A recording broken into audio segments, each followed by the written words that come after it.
I'm always making my own coffee, but I don't always have the coffee pods. So luckily I got these coffee pod substitutes sent to me to make a video about. These are nice little coffee pod filters right here, so I can grind up my own coffee and put them in the little filters here and then put them in my coffee maker. Alright, I'll go ahead and show you how these things work, and then we'll see if these coffee filters are the game changer that you've been looking for. Alright, let's go ahead and open this box up and take a look at it. Here's what they look like in here. They're just a little filter like this. You get a big bag of them with 300 in there. It says it's a 300 count there. I'm just going to grind up some coffee, and then I'll put it in the little filter here, and then we'll see how it does. The nice thing about these little filters here is you can grind your coffee up however you want. I like my coffee a little bit coarse there. Alright, I'm going to go ahead and load this up here, and then we'll put it in the coffee pot. Alright, I got the coffee in the filter here. You're going to need to put it in a screen here, otherwise it'll make a mess in your coffee maker.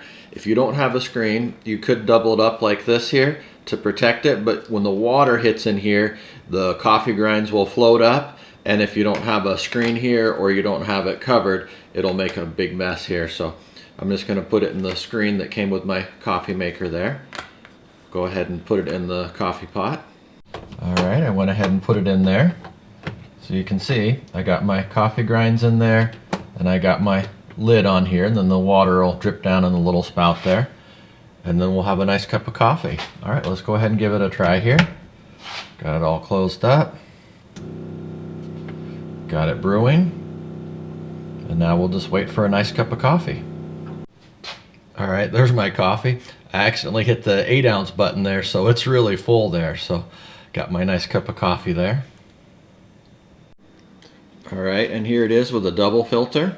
I'm going to show you what it looks like if you do a double filter there, if you don't have the screen and everything.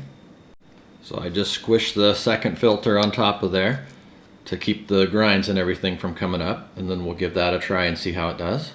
The screen is better, but you can do a double filter too. I'll go ahead and show you how that works there. So we got the double filter in there.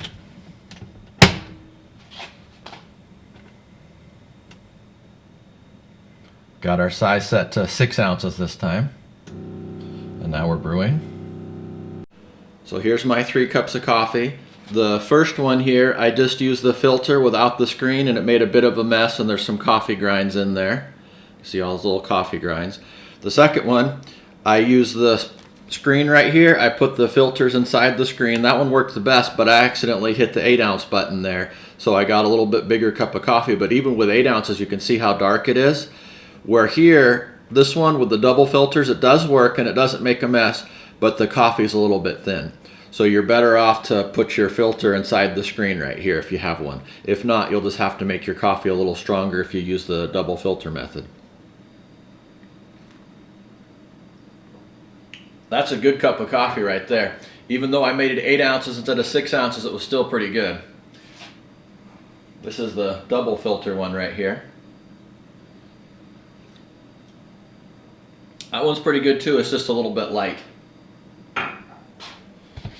But yeah, all in all, these are pretty nice filters. They're pretty versatile too.